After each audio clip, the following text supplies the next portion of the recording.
Přijeli jsme vám zahrát tento krásný den do krásného města v Teplicích. Z nich 4 z nás, jestli se nepletu, zde studovali místní konzervatoř, takže jsme se vraceli na místo svých zločinů, svého mládí.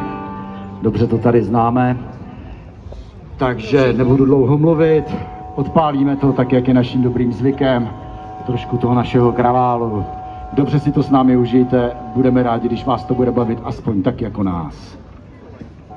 Na začátek Německo, Freiheit.